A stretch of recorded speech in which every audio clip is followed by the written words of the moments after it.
Hi, welcome back to The Cure. In today's episode, we're going to talk about Father, forgive them for they not know what they do. Now, we're going to start off with occurrence before death. In the occurrence before death, there's a human fact psychology that when death approaches, the human heart speaks and expresses words of love to those whom they hold nearest and dearest. Now, if that is the case for us, that was also the case for our Lord Jesus Christ on the cross when he was being crucified. In his regard, there was a graduated order of divine love.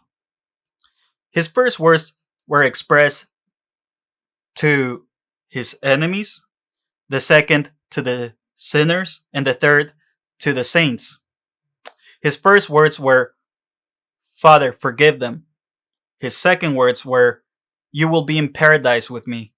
His third of those words were, behold, your son. Now, we gotta take a look at the history in those times of the people that were being crucified. What was it that it looked like in those times?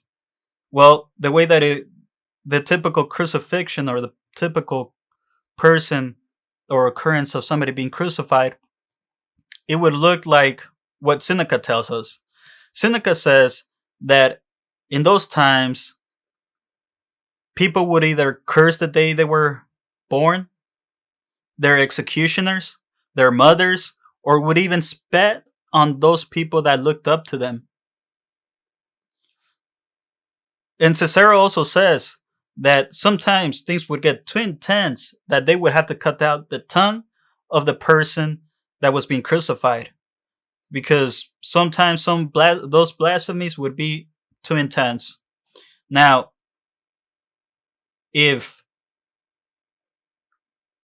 keep in mind that that was the history of those moments, and that is what it looked like.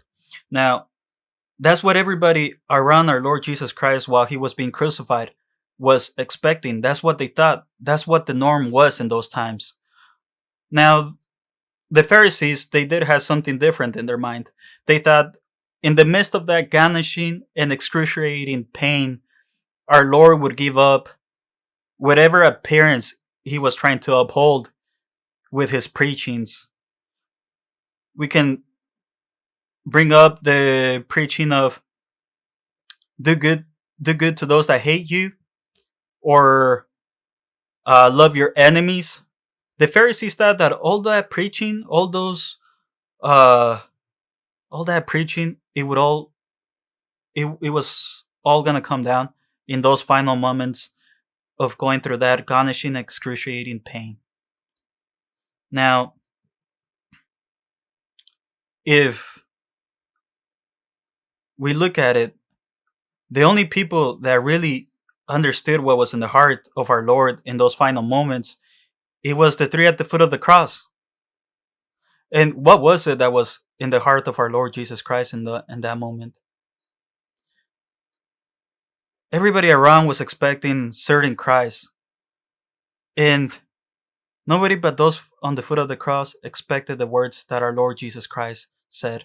It wasn't of those hateful cries or anything like that. What our Lord instead did was a prayer. He said, Father, forgive them for they not know what they do. Now, if that is the case, well, forgive whom? Forgive the soldier in Cafias that hit him with a mail fist? Or Pilate that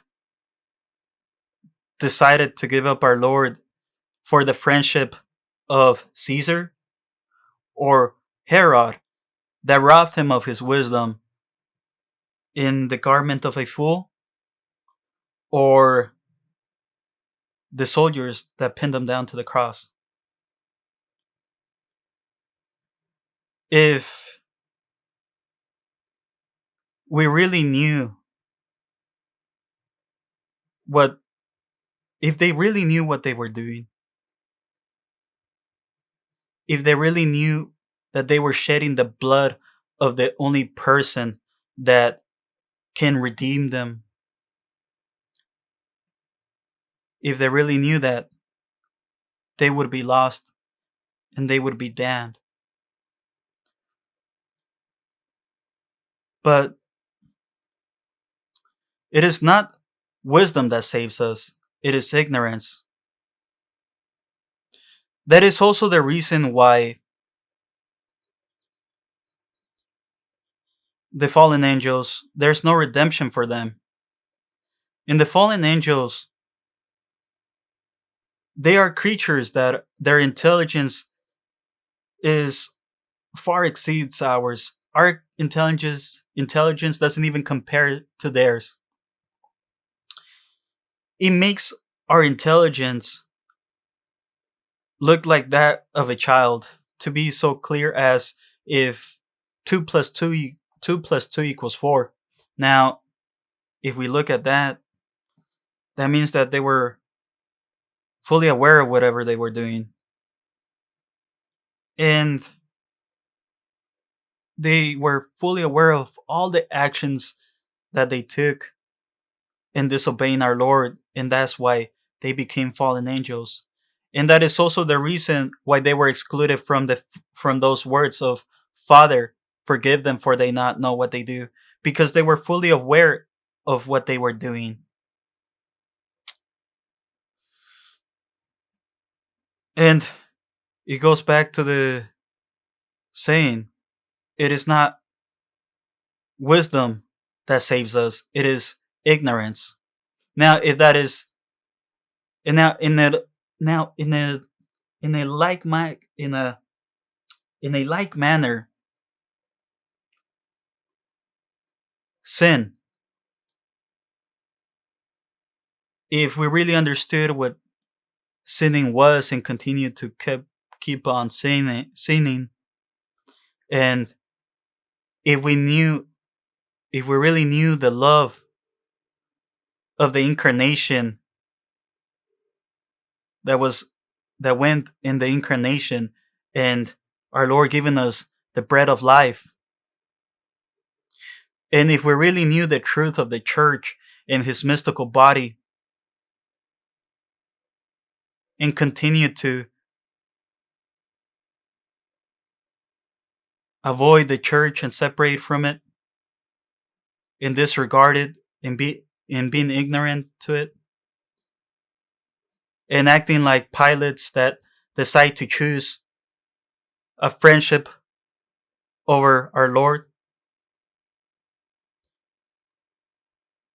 to please the world. If we really knew that, then we would be lost. Because it is not it is not wisdom that saves us, it is ignorance. And it is our ignorance of how good God that is the reason why we're not saints.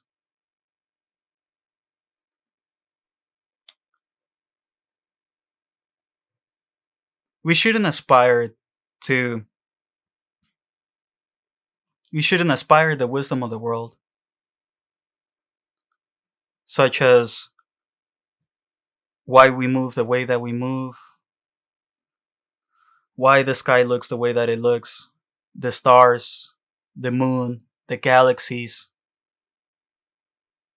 We shouldn't aspire any of that wisdom.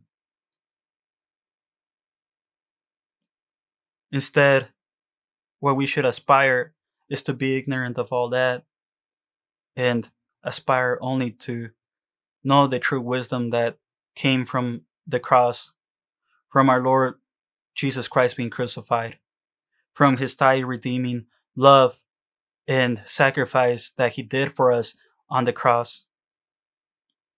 Because by only aspiring that wisdom, then in the strangest of the strange paradoxes, we will be truly wise.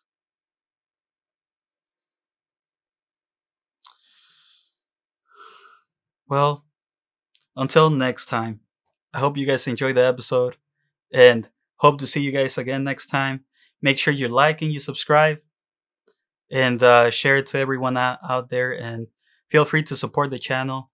I'm trying to uh, well, I'm trying to do more videos more often, and it would help out if I get some of your guys' support. Well, thank you again. Have a great day. Ciao.